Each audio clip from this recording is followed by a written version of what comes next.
Nous allons étudier le daf Ain He dans Masechet Gitin et nous reprenons 6 lignes à la fin du daf Ain Dalet Amun Bet au niveau des grandes lignes, première des grandes lignes de la fin du daf Ain Dalet, au sujet de la Mishnah qui disait qu'un homme pouvait divorcer une femme en émettant une condition, c'est-à-dire qu'elle lui donne une certaine somme d'argent. Dans la Mishnah c'était 212. Je te divorce à la condition que tu me donnes 212 et à ce moment-là, la femme, si elle donne les 212, elle est divorcée. Sinon, elle ne l'est pas. Et justement, la Gemara va aborder un sujet. Est-ce que la femme peut donner cet argent contre la volonté du mari, en sa présence, en son absence? Et justement, ces questions-là vont être abordées. Et avant de les aborder, la Gemara va rapporter une takana de Hillel. Et par rapport à ça, on va apprendre une halakha. Nanatam, c'est marqué dans une Mishnah. Barishona ayanitman yom shnem asa chodesh. Au départ, il se cachait le jour des 12 mois. À quoi cela fait référence? Ça fait référence à un homme qui a acheté une maison dans une ville fortifiée. Au niveau de la Torah, normalement, quelqu'un qui achète une maison dans une ville fortifiée, celui qui a vendu a la possibilité pendant la première année, ou lui ou quelqu'un de sa famille, de racheter la maison, donc de la libérer, la Géoula, pendant cette première année. Et du coup, celui qui avait acheté, comme souvent il ne voulait pas que la personne puisse justement libérer, racheter sa maison, lui ou quelqu'un de sa famille, lorsque l'année arrivait à son terme, les quelques jours qui arrivaient avant les 12 mois, et la personne disparaissait, se cachait, évitait de rencontrer le vendeur ou quelqu'un de sa famille pour éviter qu'on lui achète. Kedé, chez Khaloutlo, pour qu'il évite justement de lui prendre. Kin, il est la zaken, du coup il est la zaken a fait une takana. Chez Cholesh et Ma'otav, la lishka. On a mis une caisse dans laquelle la personne qui veut racheter sa terre, qui est dans la première année de la vente, peut aller mettre l'argent dans cette boîte. Veillez, chauvet et tadelet, et il rentre dans la maison et il casse la porte. Venir nas et il rentre. Et maintenant, hala, yavo veitol et me'otav. Et l'autre, celui qui avait acheté la maison, peut à ce moment-là aller récupérer l'argent dans la caisse dans laquelle le vendeur d'origine a remis son argent, lui ou quelqu'un de sa famille. Et donc ici, il est la zakana fait une takana, que l'on puisse donner l'argent contre la volonté de la personne, et même en l'absence de la personne. C'est par rapport à ça que l'on va comparer avec notre cas, puisque finalement ici, c'est une vente qui est faite. Cette vente a une condition, c'est que si la personne redonne l'argent de la valeur du terrain, le terrain, la vente est annulée et le terrain est rendu à son propriétaire d'origine, sous un certain délai, la personne n'est pas là et veut éviter que ça arrive, est-ce que celui qui veut racheter son terrain peut donner l'argent contre son gré? On voit que Hillel Zaken a eu besoin de faire une takana, de changer la règle, de faire en sorte que ce qui n'était pas possible avant le soit. De là, justement, Rava va déduire pardonnez-moi, va déduire que dans les autres domaines, comme le guet, ça ne marche pas, puisqu'il faut une takana spéciale pour les terrains, ça ne marche pas par ailleurs. La Rava nous dit, mi takanato shilel nishma de la takana, de la règle qu'instaurait Hillel, nishma on apprend, arez egiter, alminach shekiteni limata imzuz, que celui qui fait la même chose avec un guet, voici ton guet, qui ne prendra effet que si tu me donnes 200 zouz, natnalo midarato, si elle lui donne avec son accord à lui, mais gorechet, évidemment que ça marche. Al kocho, si par contre elle lui donne contre son gré, c'est-à-dire qu'elle attend qu'il ne soit pas là, ou même qu'il soit là mais il n'accepte pas, et elle jette l'argent dans son domaine, dans sa maison, ou dans les quatre amotes qu'il y a autour de lui, et non mais gauche, ça ne marche pas, il faut son accord. Pourquoi? Puisque on voit, ce que l'Agma va dire tout de suite, midi, Hillel est akouné, puisque Hillel a eu besoin d'instaurer une nouvelle règle par rapport au terrain qui a été vendu et qui doit être libéré dans la première année. Netina Bar Kocha, il a dû instituer justement qu'un don d'argent contre le gré de la personne fonctionne. Mikla de Beralma de l'en déduit qu'en général, Netina Bar Koche, Netina qu'en général, avant cela et même après cette takana pour les autres domaines que les ventes de terrain, une Netina Bar Koche, quelqu'un qui donne de l'argent contre le gré de la personne, contre sa volonté, n'est pas considéré comme ayant donné l'argent. Ça, c'est la preuve de Rava, donc qui déduirait que dans notre cas, la femme ne peut pas donner l'argent et du coup faire appliquer la condition et le guet contre la volonté du mari. La Gemara objecte à cela. Maskifla, Rav Papa objecte en disant que c'est pas pareil. Veitema Rav Shimi Barashina qui disent que c'est Rav Shimi Barashi qui a objecté. Veidilma qui starich le takune chez l'obefanav. Peut-être qu'il n'y a aucune preuve à ce que tu dis. Toi, tu es en train de me dire que le fait qu'il a fait une takana, ça veut dire que dans les autres domaines comme le get, ça ne marche pas. Tu n'as pas de preuve, ce sont deux cas différents. Pourquoi? Parce que là-bas, dans le cas du get, c'était chez l'obefanav, c'était en son absence. Aval, befanav, mais en sa présence, c'est différent. Ben midarato, ben baal kocho, avianitina. Donc peut-être que la takana de Hillel, c'est que puisque celui qui avait acheté le champ avait tendance à disparaître pendant les jours qui précédaient la date anniversaire de la vente, à ce moment-là, la takana est de pouvoir finalement donner l'argent en son absence. Mais peut-être qu'en sa présence, on n'y aurait même pas eu besoin de faire une takana. Donc du coup, le cas du get et le cas du champ ne sont pas pareils. Dans le cas du get, tu peux très bien penser que tant que le mari est présent, qu'on lui donne l'argent, qu'il accepte ou qu'il n'accepte pas, ça marche, qu'on peut donner contre son gré. Et que la raison pour laquelle il a eu besoin de faire une takana, parce que là-bas, dans le cas du vendeur du terrain, celui qui avait acheté le terrain disparaissait et le vendeur n'a personne en face de lui. Et peut-être que là, par contre, ça ne marche pas à la base et qu'il a fallu une takana. Il y en a qui disent maintenant que cette discussion a eu lieu entre Rav Papa et Rava, mais à l'envers. Qu'au départ, c'est l'inverse. Justement, avec Adam, il y en a qui disent que c'est Amarava, hein, que Rava a dit ce que Rav Papa a dit, et inversement. Mi takanato chez Hillel. De ce qu'a dit Hillel, qu'est-ce qu'on apprend à Rezegiter, Almina Shitni, Limataim Zuz? On apprend que dans le cas d'un get qui est conditionné à un don d'argent, Benatnalo, Ben Midarato, Ben Barakocho, qu'elle lui a donné, qu'il le veuille ou qu'il ne le veuille pas, Avia, Netina, ça marche. Car on voit que finalement Hillel n'a eu besoin justement de faire une takana que dans le cas où il est absent chez l'obefanav. À l'obefanav, ben midato, ben baal kocho, lui c'est l'inverse. Donc ce qu'avait dit Rafa comme objection devient l'avis de Rava, c'est la preuve de Rava, c'est-à-dire que puisque dans le cas là-bas du terrain, la personne est absente, et que c'est parce que la personne est absente que on a eu besoin de faire une takana, de faire en sorte que le don fonctionne même en son absence, de là on apprend que c'est parce qu'il n'est pas là. Mais s'il était là, l'acheteur, finalement, qu'il le veuille ou qu'il ne le veuille pas, on pourrait lui donner l'argent. Et là-dessus, Rav Papa objecte. Matkif la Rav Papa, veitema Rav Shimi Barashi, nekis Rav Shimi Barashi, vedima filu befanam nami vidato in, al kocholo, veidel, maïdeis tarichle, takin. Mais peut-être que non. Peut-être que Béhémet, ça marche de la même manière, qu'il soit présent et qu'il ne veuille pas, ou qu'il soit absent, c'est exactement pareil. C'est-à-dire que dans les deux cas, dans tous les domaines, à part le cas du champ, dans tous les domaines, ça ne marche pas, sauf si il est d'accord, il faut qu'il soit d'accord et présent. Ah, alors pourquoi il a fait une takana que dans le cas où il est absent? Parce que c'était ça la météo, c'était ça la situation, c'était ça le besoin. Maïdis Takin, il a fait une takana en fonction des besoins. Les besoins, c'était lié à des personnes qui disparaissaient avant la date anniversaire de la vente. Et du coup, c'est pour ça qu'on a fait une takana par rapport à ça. Mais si la personne était là, mais refusait, il aurait fait une takana de ce type-là. Donc du coup, on a finalement ici deux visions, celle de Rava et celle de Rav Papa, qui peuvent être inversées en fonction des deux versions que l'on a.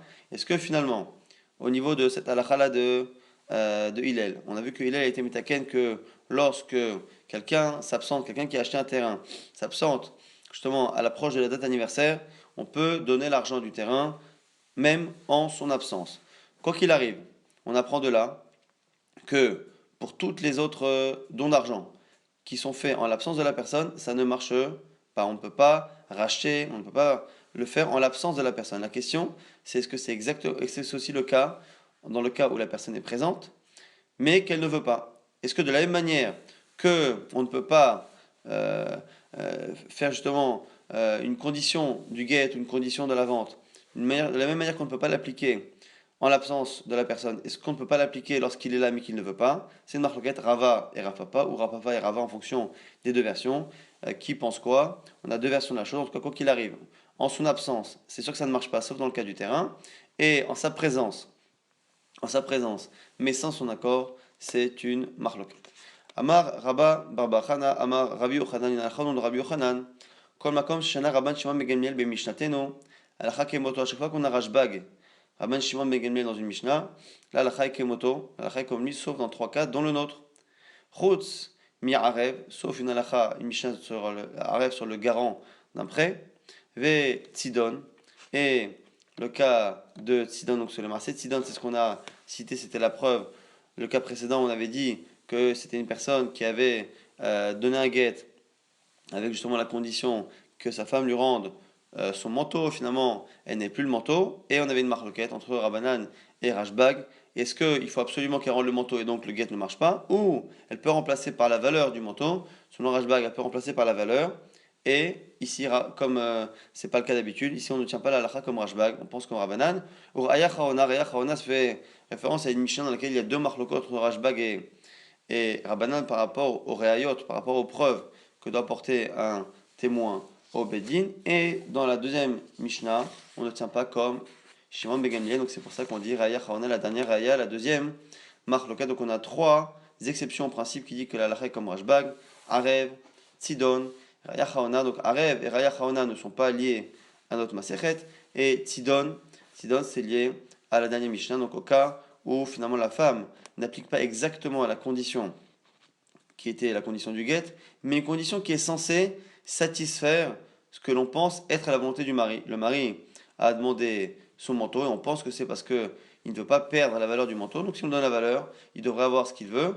Et c'est la raison pour laquelle selon Rashbag ça marche, mais la halakha n'est pas comme Rashbag, alors que partout ailleurs, sauf dans ces trois cas, la halakha est comme lui. Nouvelle, Braïta, Tano Rabanan, Rezegiter Vanear Sheli, Enamegoroshet. Celui qui dit, je te divorce, mais le papier du get m'appartient.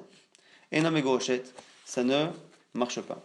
Almenat, Shetachazirili et Aniar, Megoroshet. Si par contre tu lui dis, tu es divorcé, à condition que tu me rendes après le document, le papier, à ce moment-là, les Megoroshet. Donc il y a une différence entre le fait de faire en sorte que le document continue d'appartenir au mari, ça ne marche pas parce que le document doit être donné. Marqué Venatan Beyada, il donnera le Sefer Keritut, le livre, le papier, le document, il faut qu'il le donne à la femme. Donc si depuis le départ il le garde, il ne peut pas donner que les lettres, que l'encre qu'il y a dessus. Il faut que tout appartienne à la femme. Par contre, s'il lui donne, mais qu'après elle doit lui rendre, cela fonctionne. La Gemara a du mal au départ à comprendre la différence entre le début et la fin. Quelle est la différence entre le début et la fin de la Braïta? Amar Aprizda répond Hamani Rashbag. C'est qui la Braïta? C'est Rabban Shimon Ben Gamliel d'Amar Titenlo et Dameha, qui dit dans la Mishnah justement qu'on a cité précédemment que celle qui ne peut pas rendre le manteau qui était la condition du guet lui donnera à son mari la valeur du manteau. Hanami Efshar Demfaïsal et Bedme. Là aussi c'est pareil. Puisque le mari a demandé le papier, le document, c'est qu'il ne veut pas perdre cette valeur-là, on n'a qu'à lui donner une valeur d'argent à la place. Et donc du coup, Rafriza nous dit que pourquoi lorsque il veut garder le document, ça ne marche pas? Parce que le document doit être à la femme. Et pourquoi ça marche lorsqu'il lui le rend? Parce qu'on ne lui rendra pas le document, mais on lui rendra la valeur du document. La Gemara objecte, Matkif la baye, Imour damar ashbag, Echad ite be'ene, Echad ite be'ene mi amar. La Gemara dit, mais qui te dit que Rashbag serait d'accord? Autant Rashbag, on a vu, Rashbag dans la Mishnah, c'est un cas où le mari, encore une fois, avait dit, je te divorce à condition que tu me rendes mon manteau. Le manteau a disparu, et selon Rashbag, pas selon Rabbana, mais selon Rashbag, la femme pouvait remplacer par la valeur du manteau. Ah bah il dit, attends, c'est pas parce que là-bas, le mari a accepté l'argent, selon Rashbag en tout cas, le mari accepte l'argent, il accepte de la divorcer parce qu'il n'y a plus de manteau, ça ne veut pas dire que si le manteau était encore existant, il aurait accepté. Or là ici, le document existe, donc on ne peut pas faire accepter au mari le get alors que sa condition n'est pas appliquée et qu'elle est encore applicable, puisque ici, il a demandé à ce que le document lui revienne. Le document peut lui revenir puisque le document est devant lui, devant nous. Et du coup, on ne peut pas dire que Rashbag, qui pense que celui qui a demandé son manteau, mais que le manteau n'existe plus, accepterait éventuellement l'argent, on ne peut pas imaginer, on ne peut pas être certain que Rashbag penserait qu'il accepterait même la compensation financière dans le cas où l'objet est encore présent. Donc Abaye donne une autre explication. Il a Amar Abaye, Hamani Rabbi Meir, c'est Rabbi Meir. Des Amar qui pensent, Be'inan Tnaï Kafoul, qui demande en général, lorsque l'on émet une condition, Tnaï Kafoul. On n'a pas parlé dans la Mishnah, jusqu'à présent on parlait de quelqu'un qui faisait un get avec un divorce avec un Tnaï, avec une condition. On n'a pas parlé de Rabbi Meir. Rabbi Meir a une chita particulière dans les Tnaïm, dans les conditions de tous les engagements, que ce soit de mariage ou des engagements financiers. Lui apprend, on dit qu'on apprend les Tnaïm, les conditions d'un document, on les apprend de Bnei Gad ou Bnei Reuven, des deux tribus ennemies, qui ont demandé à Moshe Rabbeinu de ne pas rentrer en Eretz Israël et d'avoir leur héritage en dehors de l'autre côté du Jourdain. Lorsqu'ils ont fait cette demande-là à Moshe Rabbeinu, après qu'on ait gagné, qu'on ait remporté ces victoires-là de Og Melech HaBashan et de Sihon Melech HaEmori du temps de Moshe Rabbeinu, donc avant la conquête de Yoshua bin Nun, Moshe Rabbeinu leur a fait faire une promesse en leur disant: si je vous donne tout de suite la terre d'Eretz Israël, vous allez décourager vos frères d'aller faire la guerre face aux Kénaanim. Donc, je vous fais jurer, vous allez vous engager à participer à la conquête d'Eretz Israël avec mon successeur qui sera Yoshua bin Nun, de participer à la conquête et de ne venir récupérer pour vous et vous installer sur ces terres que vous demandez qui sont à l'extérieur du Jourdain, de ne vous installer dans ces terres que lorsque vous aurez terminé la bataille avec vos frères en Eretz Israël pour pas qu'ils soient découragés. Et par rapport à cela, on voit que la Torah, donc Moshe Rabbeinu a fait attention à ce que les deux tribus ennemies jurent dans les deux éventualités. C'est-à-dire que si vous faites la guerre avec nous, vous aurez les terres que vous demandez, et si vous ne la faites pas, vous n'aurez pas ces terres. Ce qu'on appelle Tnaï Kaful, c'est-à-dire qu'une condition qui est doublée, c'est-à-dire qu'on précise les deux éventualités. On ne dit pas tu auras ça à condition que, on précise tu auras ça à condition que, et tu ne l'auras pas si tu ne respectes pas la condition. Et du coup, Rabbi Meir pense que dans tous les Tnaïm, à partir du moment où c'est pas redoublé, Tnaï Kaful, ça ne marche pas. Et du coup, nous dit ici la Gemara, au nom de Rabbi Meir, ici, le Tnaï n'est pas Kaful, le Tnaï n'a pas été doublé justement. Et donc, quand il lui demande qu'on lui rende le get, le document même du get, comme il n'a pas précisé que si elle ne lui rendait pas, elle n'était pas divorcée, c'est la raison pour laquelle elle est divorcée, même si on ne lui rend pas. La Gemara objecte notre Kivla Rava, Tama de lo kaflele itnae, a kaflele itnae. Donc selon toi, le seul problème qu'il y a, si on est dans Rabbi Meir, ça veut dire que on pense qu'il faut que ce soit comme Tnaï Gad ou Nereuven. Et du coup, ici, tu es en train de dire que le seul problème qu'il y a, c'est le fait que le Tnaï, la condition ne soit pas redoublée. Lo Avegita, Mir dekol Tnaï Macha Gamrina Leoudon, on apprend tous les Tnaïm du coup, selon Rabbi Meir. Mitnaï Gad ou Nereuven, des deux tribus de Gad et Reuven. Mahatam, alors il faut rajouter là-bas toutes les conditions. Là-bas, Tnaï Kodem le Maase. Là-bas, on voit que la condition est avant l'action, dans une condition qu'il y a dans un get, il y a l'action et la condition. La condition là-bas était avant. Avkol Tnaï Kodem le Maase. Là, pareil, toutes les conditions doivent être avant l'action. La Foukeacha, ce qui exclut notre cas, des Maase Kodem le Tnaï. Car chez nous, c'était quoi? Tu seras divorcé, ce qui est l'action. Voici l'action, le fait, c'est que tu seras divorcé. Almenat, à condition que. Or, les Bnei Gad et Bnei Reuven, c'est pas comme ça que ça s'est passé. C'est si vous venez faire la guerre, vous aurez d'abord la condition et après la conséquence, l'engagement. Et là, du coup, si on était comme Rabbi Meir, que l'on pense qu'il faut que le Tnaï soit doublé, on devrait tout apprendre là-bas de Bnei Gad ou Bnei Reuven et on devrait même dire que du coup, la condition aurait dû précéder l'engagement et dire si tu me rends mon get, à ce moment-là, si tu rends mon get, tu seras divorcé. Et à ce moment-là, on peut commencer à discuter en disant voilà, il a fait une partie des conditions, c'est-à-dire qu'il a mis la condition avant l'engagement, mais par contre, comme il a oublié de redoubler, c'est la raison pour laquelle ça ne marche pas. Mais là, à nous dire Rava, finalement, il n'y a rien qui est respecté selon Rabbi Meir, ni le fait que ce soit doublé, ni même le fait que ce soit dans l'ordre. Et là, Rava propose Mishum de Maaseh Kodem Litnaï. Donc du coup, non, lui dit c'est autre chose. L'autre problème, c'est justement parce que le Maaseh, l'engagement est avant le Tnaï, la condition. La Gemara objecte notre Kifla Rava Dabar Ahava. Tama de Maaseh Kodem Litnaï. Ah, selon toi, il n'y a que ça comme problème. Atnaï Kodem le Maaseh lo Avegita. Sinon, si c'était dans l'autre sens, ça n'aurait pas été un get parce qu'elle n'a pas rendu justement le papier. Puisqu'on apprend, d'où on apprend les Tnaïm, encore une fois. Bitnaï, Bnei Gad, Bnei Reuven, des deux tribus de Gad et Reuven. Ma'atam Tnaï, Bedavar Acher. Là-bas, tu vois bien que le Tnaï, la condition, est extérieure à l'engagement. Ou Ma'aseh Bedavar Acher. On a la condition qui parle d'un sujet et l'engagement qui parle d'autre chose. Afkol, dans tous les cas, ça doit être pareil. La Foukeacha, pour exclure ici, Tetnaï ou Ma'aseh Bedavar Echad, où la condition et l'engagement sont dans le même sujet. C'est-à-dire ici, je te divorce avec ce get, avec ce document, et ce document, je te demande de me le rendre, c'est la condition. Donc, à condition que tu me rendes ce document, je te divorce avec ce document. Ça ne marche pas. Pourquoi? Parce que le Tnaï, la condition qu'il y avait là-bas pour les tribus de Reuven, la condition et l'engagement n'étaient pas liés. Si vous faites la guerre avec nous dans les frontières d'Eretz Israël, vous aurez droit à votre terre qui est de l'autre côté d'Eretz Israël. C'est même pas la même terre qui est concernée. C'est pas si vous faites la guerre avec nous en Eretz Israël, vous aurez une part en Eretz Israël. C'est si vous faites la guerre avec nous en Eretz Israël, vous aurez les terrains que vous demandez en dehors du Jourdain, en dehors d'Eretz Israël. Et du coup, puisque là-bas, la condition et l'engagement ne portent pas sur le même objet, ça marche. Or, chez nous, on voit que tout porte sur le même document, le même get. Et donc, ce que nous dit ici Ravada Bar Ahava, c'est que le même type d'objection que Rava fait à Abaye se retrouve contre Rava. C'est-à-dire que si on commence à vouloir tout apprendre de Bnei Gad ou Bnei Reuven, on a un problème, c'est qu'il manque, quoi qu'il arrive, trop de choses. Et là, Amar Ravada Bar Ahava, Mishum Detnaï ou Maaseh B'Davar Echad.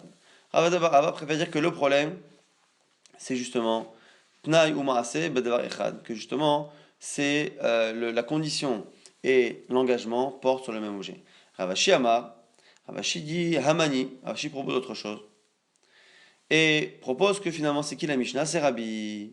C'est Rabbi. Pourquoi? De Amar Ravuna, Amar Rabbi, car on a dit au nom de Ravuna, Kol Omer Almenat, Komer Mer Shavdame, tout celui qui dit que Almenat, je te fais quelque chose à condition que, la condition fera en sorte que ce sera rétroactif depuis le moment, et du coup, finalement, on considère que lorsqu'elle donnera le document, elle sera divorcée depuis tout de suite. Donc tout de suite, lorsqu'elle, encore une fois, le problème étant qu'il ne peut pas donner un get si le get continue de lui appartenir. Donc s'il lui dit je te donne le get, il m'appartient, ça ne marche pas.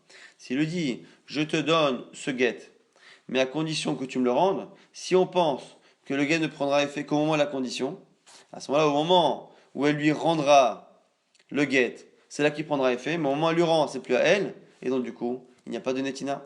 Nous dit ici la Gemara, sauf si on pense comme Rabbi, que lorsque je dis je fais ça à condition que, la condition est future, mais elle a un effet rétroactif, et du coup, il lui donne le get maintenant, et donc le get, comme il prend effet maintenant, il lui a donné un get, simplement il est conditionné au fait que plus tard elle lui rende, et plus tard quand elle lui rendra, ce sera une condition d'application, mais qui sera rétroactive, et qui fera en sorte qu'au moment où il lui a donné, il y a une heure, il lui a réellement donné, et donc du coup il a fait la misa de Venatan. Donc on a deux pshatim, celui de Ravada Bar Ahava et celui de Ravashi. Celui de Ravashi a l'avantage au moins de ne pas du tout rentrer dans cette comparaison avec les Tnaïm de Bnei Gad ou Bnei Reuven, car si on commence à comparer, on ne sait pas quoi choisir. Au final, il n'y a quasiment aucune condition.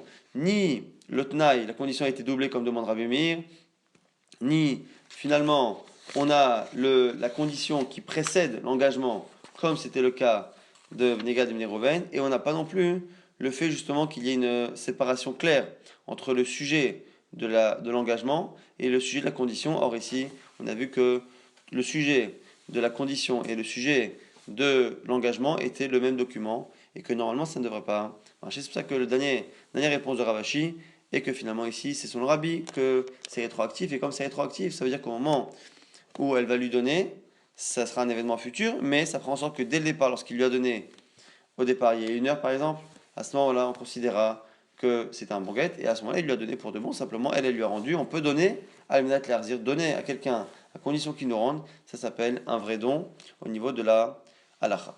Justement, comme on a parlé de ce sujet-là, on va rapporter maintenant une takana de Shmuel par rapport au get de quelqu'un qui est mourant. Atkin Shmuel begita de Shrivera. Shmuel a fait une takana et il a demandé à ce que l'on utilise un texte particulier lorsque un mourant donne le get à sa femme. Im lo mati lo yeget, im mati yeget. Si je ne meurs pas, ce ne sera pas un bon get. Et si je meurs, ce sera un get. Alors, encore une fois, il faut que le get prenne effet un instant avant la mort, évidemment, puisque une fois qu'il est mort, le get ne prend pas effet. Mais en tout cas, Shmuel a demandé à ce que finalement, on parle des deux éventualités, un peu comme Rabbi Meir, qu'on dit si je ne meurs pas, ce ne sera pas un get, et si je meurs, ce sera un get. La Gemara s'étonne. La Gemara s'étonne. Pourquoi il a pris cette formulation? Ça aurait dû être inversé normalement. Normalement, lorsqu'on donne un get, on dit ce get prend effet si.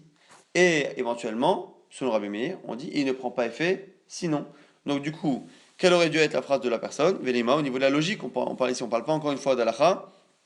Après, on rapportera une question similaire, mais une question qui est d'ordre halachique. Pour l'instant, au niveau de la logique, ça aurait dû être immeti yeget, veimlomati lo yeget.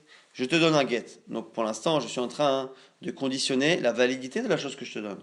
Donc ce get-là, si je meurs, ce sera un bon get. Si je ne meurs pas, ce ne sera pas un bon get. Comme Rabbi Meir, je te donne le get. C'est un bon get à condition que je meure. Il prendra effet un instant avant. Et comme Rabbi Meir demande à ce que l'on redouble les éventualités, à ce moment-là, il dit, et attends, pour pas que tu crois que la condition n'est pas importante, sache que si je ne meurs pas, tu ne seras pas divorcé.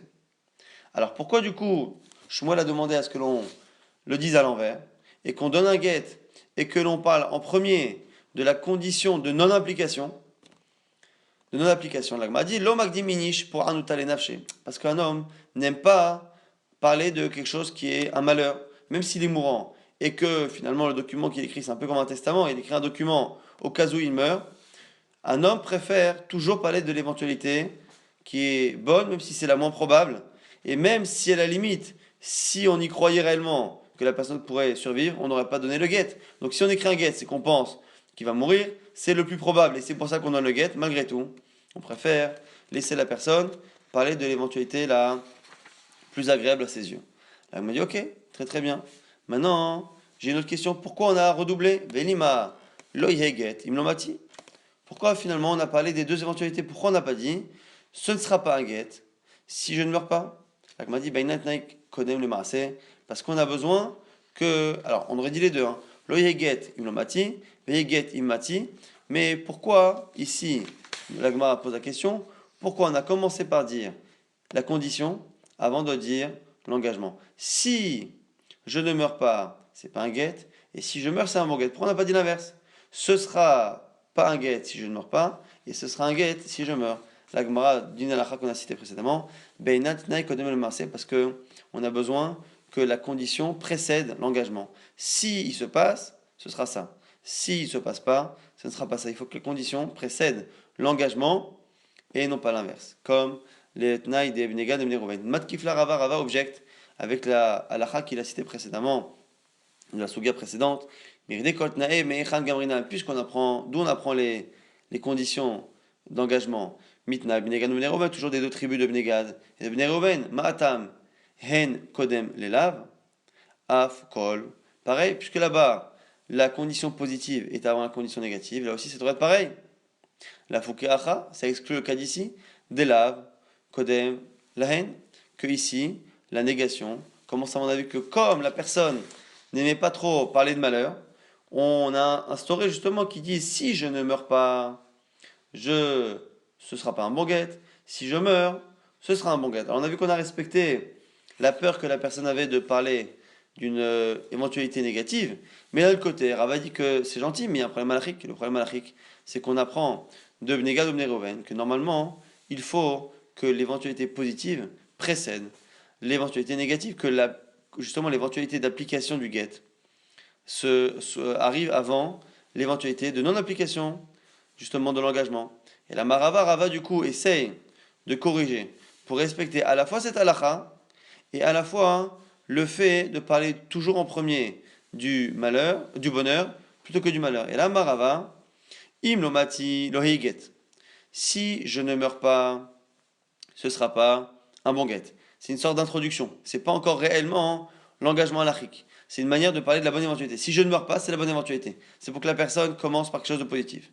Et après, on reprend les deux tnaïm, dont un qui se répète au final, mais on les répète dans l'ordre qui respecte la halakha. Immati, si je meurs, parce qu'on parle de l'éventualité que ça fonctionne, yeget, ce sera un bon get.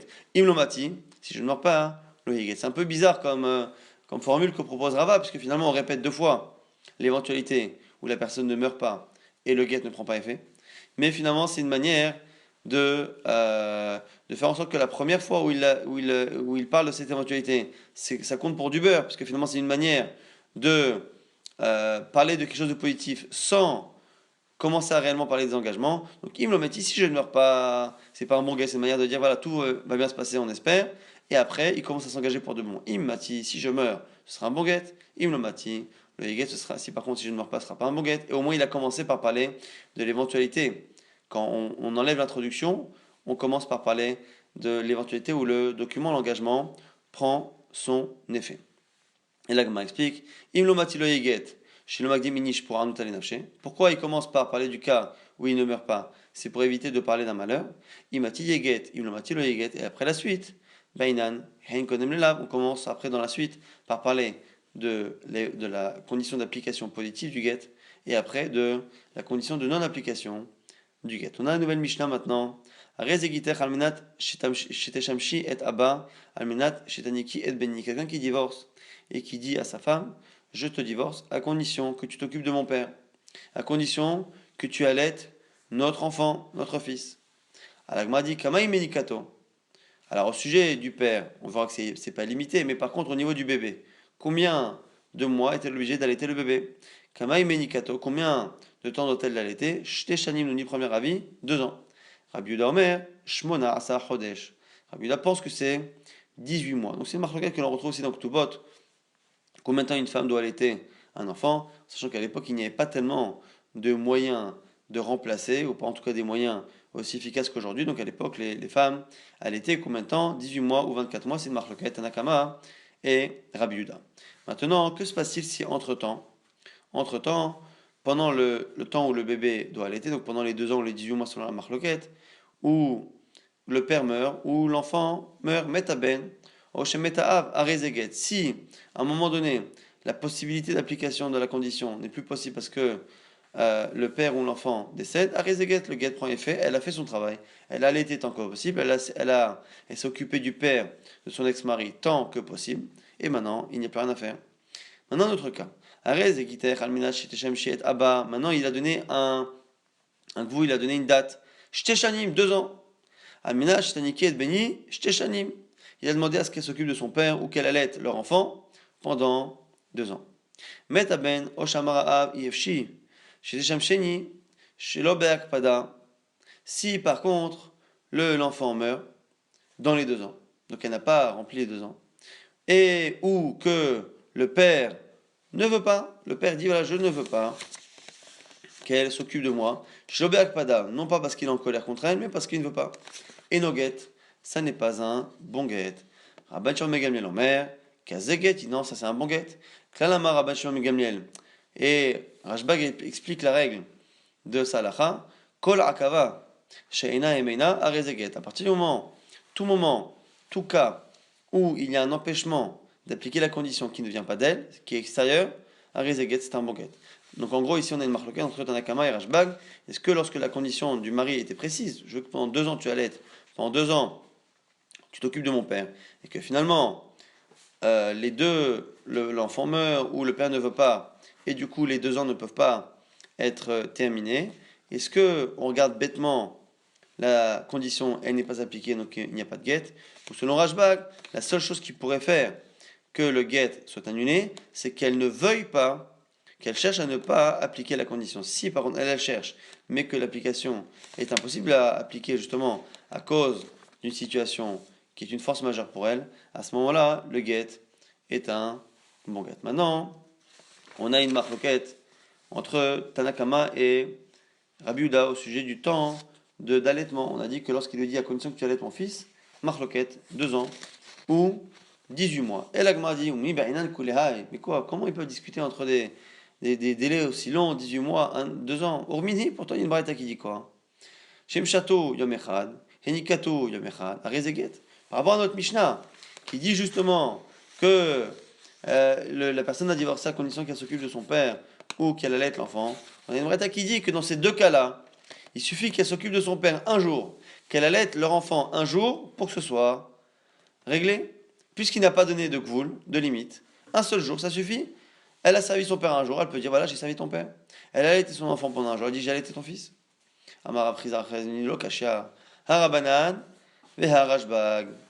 Finalement, c'est quoi? On est en train de dire que la Mishnah de chez nous et la Braïta ne parlent pas du même avis. Par rapport à quoi? Par rapport à la Mishnah précédente. On a vu dans la Mishnah précédente qu'un homme qui donnait un guet et qui disait à la femme je te divorce à condition que tu me donnes mon manteau. Finalement, le manteau a disparu et on a une marloquette. Selon Tanakama, selon Rabbanan, à partir du moment où la condition ne peut pas être appliquée, si la condition n'est pas appliquée, le get n'est plus valable. Selon Rashbag, dit non, on peut remplacer la condition par quelque chose d'équivalent. Lui, il voulait de ne pas perdre l'argent, la valeur du manteau, on lui donne la valeur du manteau, et le guet marche. La Gemara propose de dire que la marloquette entre notre Mishnah qui discute entre 18 et 24 mois, et la Braïta qui dit un jour, c'est la discussion entre Rabbanan et Rashbag. C'est-à-dire, Matnitin, notre Mishnah qui discute sur des grands délais, c'est Rabban Shimon ben Gamliel. La Braïta, c'est Rabbanan. Pourquoi? Parce que on a ici Rashbag qui avait dans la première Mishnah, qui avait dit que finalement le manteau on peut le remplacer par la valeur. C'est-à-dire que l'on interprète l'intention du mari. Le mari a demandé son manteau. Rashbag dit que même s'il a demandé son manteau, c'est parce qu'il ne veut pas perdre la valeur. Donc si on n'a plus de manteau, on remplace par de l'argent. Là, ici, ce serait la même chose. Quelqu'un qui demande à ce que son père soit servi par son ex-femme ou que son enfant soit allaité, il veut que ça le soit pendant une période normale. Or, un enfant est allaité pendant 18 ou 24 mois en fonction de la marloquette entre Rabbi Yehuda et Rabbanan. Mais quoi qu'il arrive, la durée normale, c'est cela. Lorsque quelqu'un demande à ce que son fils soit allaité, il ne demande pas à ce qu'il soit allaité un jour. Il demande à ce qu'il soit allaité pendant le temps où il a besoin d'être allaité. Pareil pour son père. Je veux que tu t'occupes de mon père pendant tout le temps de sa vieillesse où il a besoin qu'on s'occupe de lui et non pas un jour. Et la Braïta, qui dit que c'est un seul jour qui suffit, c'est Rabbanan. C'est-à-dire, la Braïta regarde, comme Rabbanan dans le cas du manteau, regarde bêtement ce que l'homme a dit, la condition qui a été exprimée par l'homme. Et ce qui est intéressant ici, c'est que Rabbanan, qui là-bas était mahmirim, était plus strict, ici, ils vont être plus cool. C'est-à-dire que là-bas, le mari avait demandé son manteau, le manteau a disparu, là-bas les chachamim étaient très stricts. Ils disent voilà, nous on regarde la condition est appliquée, tant mieux. Sinon, tant pis pour toi. Il n'y a plus de manteau, tant pis pour vous madame, le guet ne fonctionne pas. Et là ici, c'est l'inverse.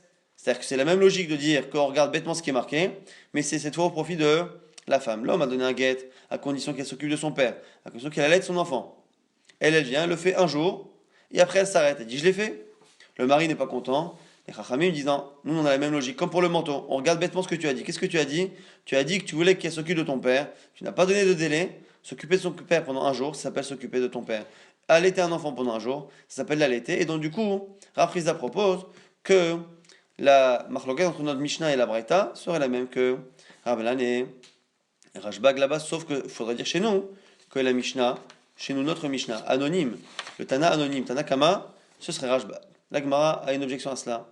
Hamid et Sefer Rashbag, le fait que dans notre Mishnah, une fois qu'on a cité un avis anonyme, après on a parlé d'une autre halakha, dans lequel on a cité encore une fois le Tana anonyme, et qu'après on a ramené Rashbag en nom propre pour s'opposer. Mais Klal Derecha, là, Rabban, Shimon ben Gamliel, on déduit de là, que finalement, dans le reste de la Mishnah, celui qui parle, le narrateur de la Mishnah, le Tanakama, n'est pas Rashbag, puisque dans la Mishnah d'après, dans le cas d'après, on cite Rashbag de manière claire, c'est-à-dire que jusqu'à présent, le narrateur de la Mishnah, celui qui écrivait et qui parlait en nom Tanakama, n'est pas Rashbag. Donc du coup, on remet en cause cette explication, et on va donner une explication inverse. Ça qui est intéressant, c'est qu'on a vu tout à l'heure qu'en disant Rabbanan et Rashbag, comme on l'avait dit, on était au contraire de dire que Rabbanan était finalement plus strict là-bas dans le cas du manteau, et plus cool ici, chez nous, dans le cas de l'allaitement de l'enfant ou du fait de s'occuper de son père. Pourquoi? Parce que Rabbanan avait une logique de regarder bêtement ce que le mari avait dit, que ce soit une rigueur ou que ce soit une coula. Maintenant, on peut dire que non. La logique de Rabbanan, c'est toujours d'être strict. Et là, Braïta Rabban Shimon ben Gamliel, Hidemekel Bitnai, Matitin Rabbanan. Peut-être que non. Peut-être que la logique entre Rashbag et Rabbanan, c'est est-ce qu'on est cool ou est-ce qu'on n'est pas cool. Et du coup, on dirait autre chose. Là, Braïta, qui dit qu'il suffit de travailler un jour, ce serait Rashbag. Et quel est le point commun entre Rashbag ici et Rashbag là-bas? C'est qu'il est cool. Là-bas, la femme ne trouve pas le manteau, qu'elle donne de l'argent, on est cool. Là-bas, le mari n'a pas précisé combien de temps elle devait allaiter ou s'occuper de son père. Et donc le minimum c'est un jour, qu'elle travaille un jour, qu'elle allaite un jour, et c'est suffisant. On est cool dans les tnaïm d'un guet. Et Rabbanan aurait une logique commune, et dire qu'à chaque fois on est strict. Là-bas, il a demandé son manteau, c'est son manteau et pas autre chose. Même si elle a la valeur du manteau, ça ne marche pas, il a demandé son manteau, c'est son manteau. Là, pareil, on va être strict. Il a demandé à ce qu'on allaite son enfant. Deux manières de comprendre. Soit allaiter un jour, ça s'appelle allaiter, soit d'un autre côté, allaiter, c'est allaiter pendant tout le temps. L'enfant a besoin d'être allaité.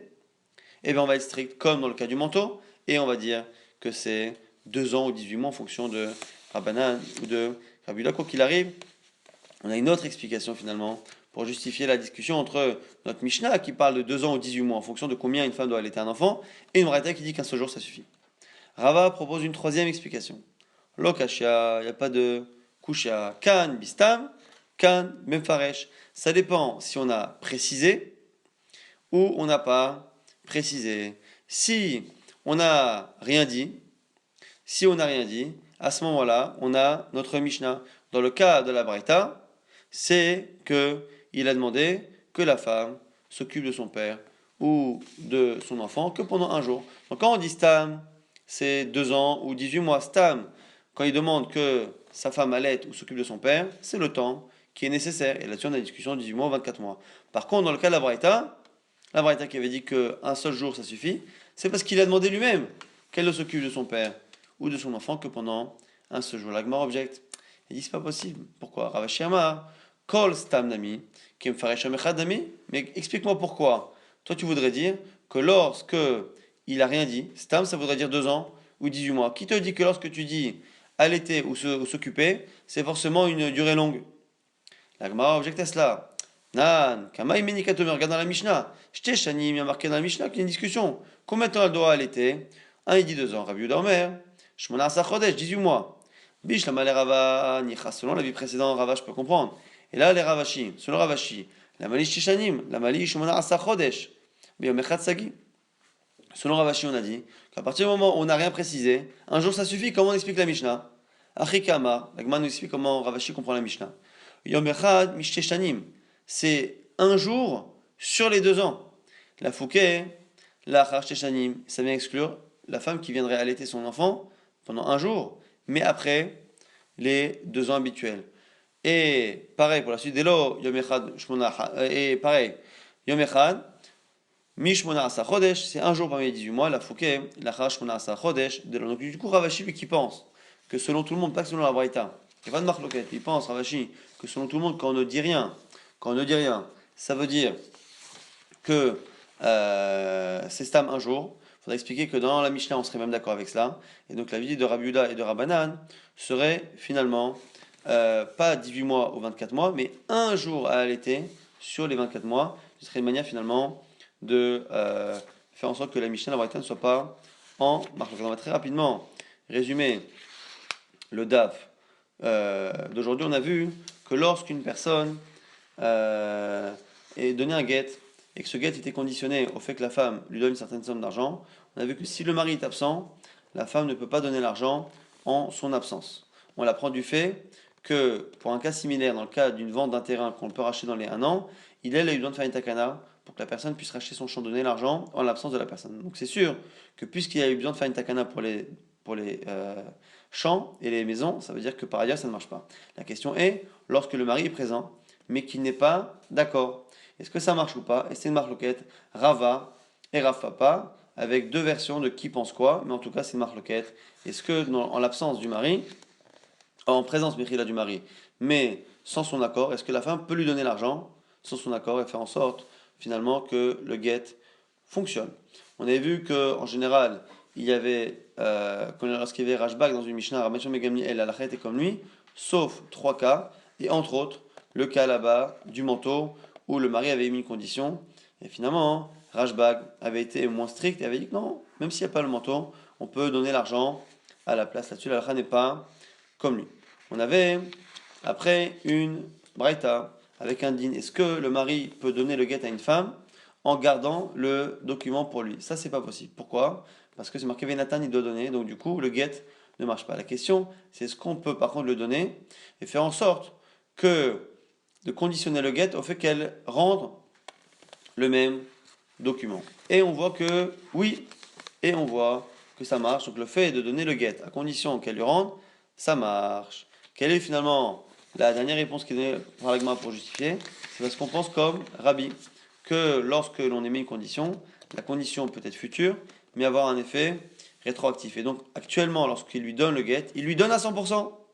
Simplement, il y a une condition, c'est qu'après, justement, il le lui rende. Au passage, on avait vu plusieurs explications possibles de cette braïta, et ces explications nous avaient apporté plusieurs avis par rapport au Tnaïm, par rapport aux conditions d'un engagement, d'où on apprend les conditions d'un engagement des 2 tribus ennemies qui ont voulu finalement s'installer en dehors d'Eretz Israël, mais avant la guerre, et tribus auxquelles Moshe Rabbeinu a demandé de faire la guerre en Eretz Israël, et que si elles font la guerre, elles auraient ces terres, si elles ne les font pas, elles ne font pas la guerre, elles n'auraient pas ces terres, et de là on apprend plusieurs halakhot. Selon Rabbi Meir, c'est le seul qui pense comme ça, on apprend qu'il faut doubler, parler des deux éventualités, au cas où vous faites, au cas où vous ne faites pas, et à ce moment-là, on a un tnaï, une condition qui est réellement obligatoire.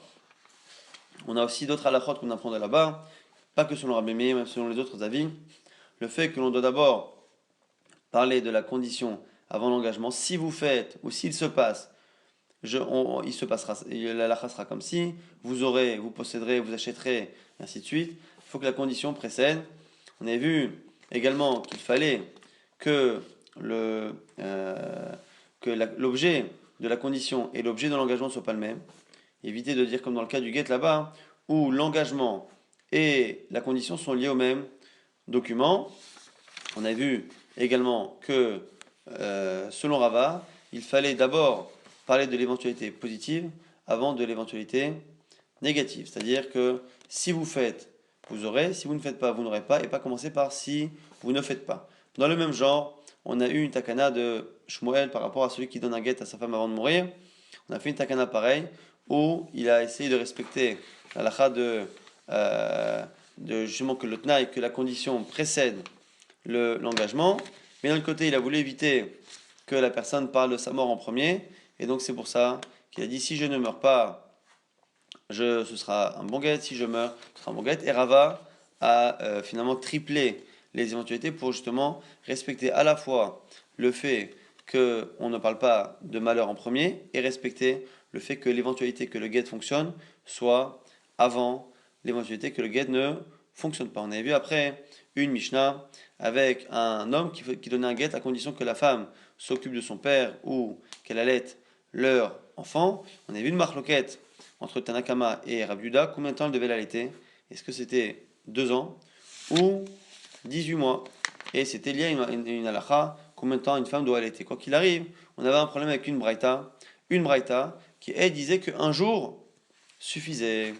Donc un jour suffisait. Combien finalement on a trouvé de réponses et d'explications pour justement faire en sorte qu'on n'ait pas de contradiction totale entre cette Mishnah et cette Braïta. La Mishnah discute entre 18 mois et 2 ans, et d'un côté une Braïta qui dit un jour. On avait 2 réponses qui disaient que c'était lié à une marloquette. Est-ce que c'est Rashbag et Rabbanan, Rabbanan et Rashbag? Soit notre Mishnah c'est Rashbag et la Braïta c'est Rabbanan, soit exactement l'inverse. Rashbag et Rabbanan par rapport au manteau, la fameuse halakha du manteau, celui qui donne un guet à sa femme avec la condition qu'elle lui rende le manteau, et que finalement elle ne rend pas le manteau, elle lui rend l'argent à la place. Et d'un autre côté, on peut imaginer que chez nous, la Braïta c'est Rabbanan, et on peut aussi exactement dire l'inverse. C'est-à-dire qu'il est possible que finalement, pourquoi on a 2 versions différentes, c'est que Rabbanan qui sont stricts là-bas, dans le cas du manteau, sont stricts ici et demandent qu'elle allaite jusqu'à la fin du temps d'allaitement classique, et non pas un seul jour. Et Rashbag qui écoule là-bas en laissant donner l'argent, il écoule là-bas ici en laissant la femme allaiter un seul jour. Et il est possible de comprendre différemment et de dire que c'est l'inverse, que la Mishnah chez nous qui demande 2 ans, ce qui est strict, ça va là-bas comme Rashbag, qui même si là-bas il écoule, là-bas il va selon la logique. Et la logique de la personne, elle veut pas forcément le manteau, elle veut l'argent du manteau, elle veut pas perdre l'argent. Donc ici, là aussi, il veut pas qu'elle allaite un jour, elle veut qu'elle allaite le temps.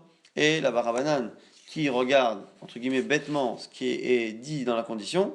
Là-bas, bêtement, c'est le manteau, et là-bas, ce sera une rigueur. Chez nous, bêtement, il a demandé qu'on allaite. Il n'a pas précisé le temps. Un jour, ça s'appelle allaiter. Un jour, ça s'appelle servir quelqu'un. Et du coup, si cette fois, ça se retourne contre lui et en faveur de la femme. Donc, ce sont 2 réponses possibles. Rashbag, Rabbanan et Rashbag. Troisième réponse possible, c'est que finalement, dans la Mishnah, lorsqu'on a dit 18 mois et 24 mois, c'est pas réellement 18 mois et 24 mois, c'est un jour d'allaitement pendant les 18 mois ou un jour d'allaitement pendant les 24 mois. Et à quoi ça sert? C'est pour nous dire, elle doit allaiter un jour pendant la durée normale d'allaitement. Combien est la durée normale d'allaitement? Un il dit 18 mois, l'autre il dit 24 mois. Donc selon Rabbi Yehuda par exemple, si elle n'a allaité qu'un jour, mais après les 18 mois, elle n'a pas respecté la condition. Selon Rabbanan, c'est si elle a allaité un seul jour après les 24 mois que ça ne marche pas. Si c'est dans les 24 mois, ça marche. Donc c'est la troisième possibilité d'explication. Celle de Rava, dit qu'en fait, il n'y a pas tellement de différence. Quand on ne dit rien, ça veut dire qu'elle doit allaiter et servir la personne le temps, on va dire, logique, c'est-à-dire 2 ans ou 18 mois pour l'allaitement, et le temps que la personne âgée a besoin d'être servie.